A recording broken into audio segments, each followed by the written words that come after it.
Good to see you in a new video on Betrayal Wife Tales. Today I'm going to tell you an interesting story of our subscriber.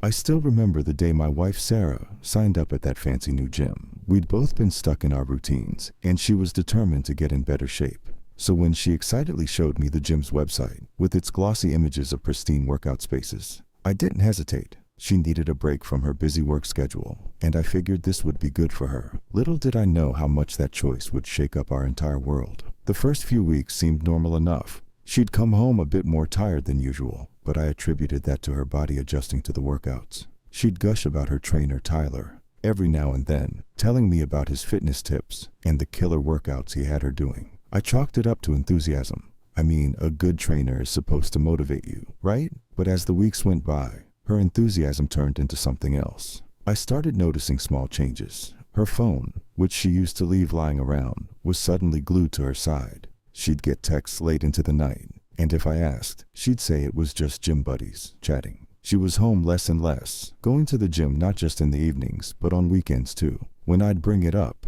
she'd laugh it off, saying she was finally committed to a healthy lifestyle. One day, curiosity got the better of me, and I decided to surprise her at the gym, thinking it would be a sweet gesture to show her I cared about her newfound passion. As I walked through the doors, the smell of disinfectant and the sound of weights clinking filled the air. I wandered through the cardio area, then past the weight racks, but I didn't see her. When I asked the front desk attendant, he pointed me toward the private training rooms, saying that's where Sarah and Tyler usually trained.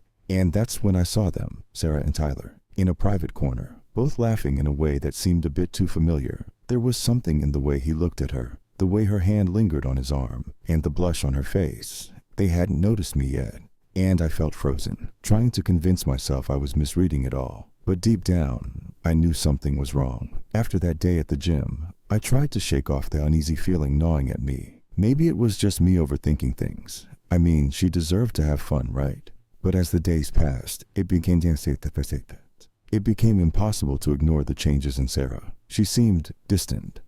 Her laughter wasn't the carefree sound it used to be, and she seemed to spend more time glued to her phone than talking to me. Even on our date nights, she was distracted, glancing at her screen every few minutes. One evening, I brought it up casually, hoping she'd laugh it off and put my mind at ease. "You and Tyler sure spend a lot of time together," I said, half joking. Sarah shot me a look, her smile fading as she rolled her eyes.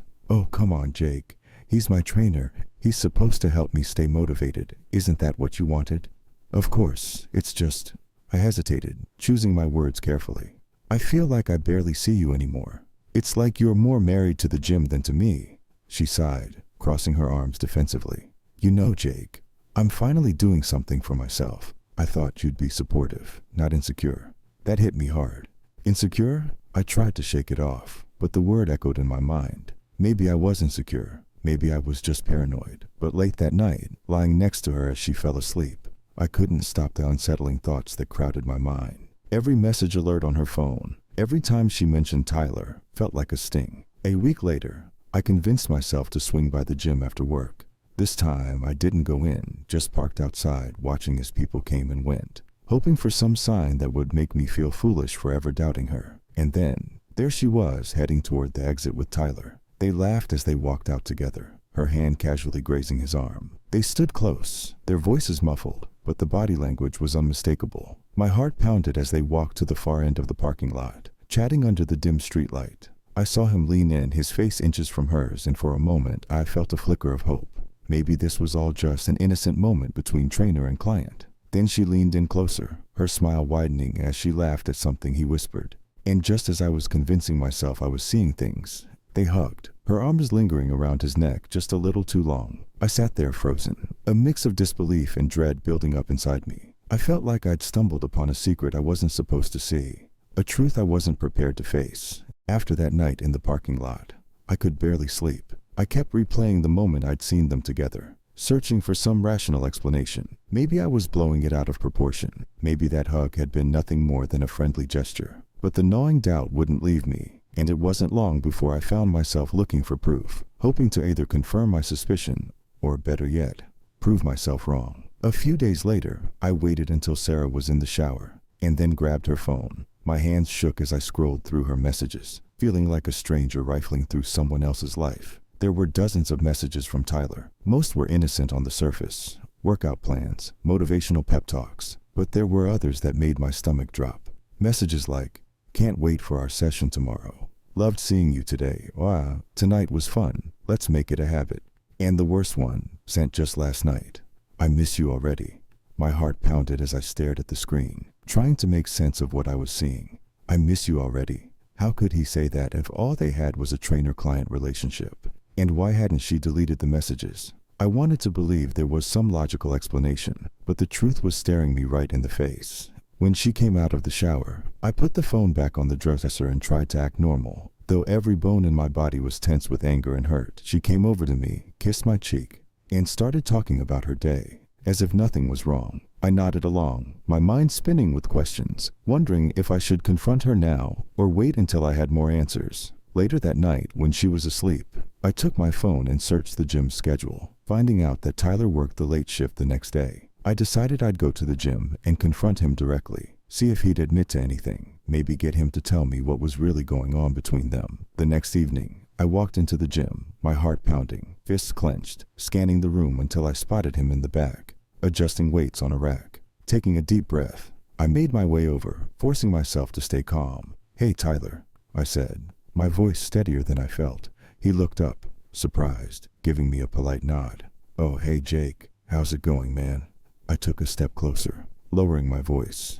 "You tell me. You and Sarah seem to be spending a lot of time together." He smirked, leaning casually against the weights, but there was something cold in his eyes. "Well, that's kind of my job, isn't it? Helping her reach her goals?" "Cut the crap," I said, voice tight. "I saw the messages, Tyler, the ones you've been sending her. I miss you already. What the hell is that about?" He didn't even flinch. In fact, he seemed almost amused, like he'd expected this confrontation. "Look, Jake," he said, voice low and condescending. "Sarah's been unhappy for a while. I'm just giving her the attention she deserves." His words felt like a punch to the gut. I had no response, only a storm of emotions. Anger, betrayal, confusion, flooding my mind. And in that split second, I realized the truth I'd been trying so hard to ignore. After my encounter with Tyler, I drove home, gripping the steering wheel so tightly my knuckles turned white. His smug, dismissive attitude echoed in my head. The nerve of him, standing there, saying he was giving her the attention she deserved. It took every ounce of self-control not to knock that smirk off his face right then and there. I didn't want to explode in the middle of the gym. I wanted answers from her. When I got home, Sarah was in the living room, her face lit by the glow of her phone. She looked up, and I could see the surprise in her eyes when she saw me come in. I hadn't told her I'd be home early. "Jake, hey, you're home," she said, tucking her phone away quickly, like a kid caught with their hand in the cookie jar. I was just about to make dinner." I couldn't hold back anymore. The frustration, the anger, and the hurt that had been bubbling under the surface all came rushing up at once. "Forget dinner, Sarah. We need to talk." She blinked, her smile fading. "What's wrong? What's wrong?"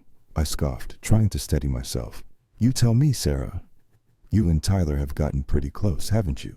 Her face flushed, and for a split second, I saw something flicker in her eyes. Guilt, but she quickly covered it up, rolling her eyes as if I was being ridiculous. "Oh, come on, Jake. Tyler's my trainer. I already told you that. You're reading way too much into this." I took a step closer, staring her down. "No, Sarah, don't lie to me.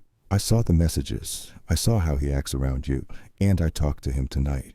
He said he's giving you the attention you deserve. What does that even mean?" Her face paled, and she took a step back, crossing her arms defensively. "You talked to Tyler?" "Yeah, I did, and he made it pretty clear that this isn't just a trainer-client thing." My voice was shaking now, a mix of anger and hurt that I could barely keep contained. "You think I don't see how you are around him? The late nights, the constant texting, the fact that you barely even look at me anymore."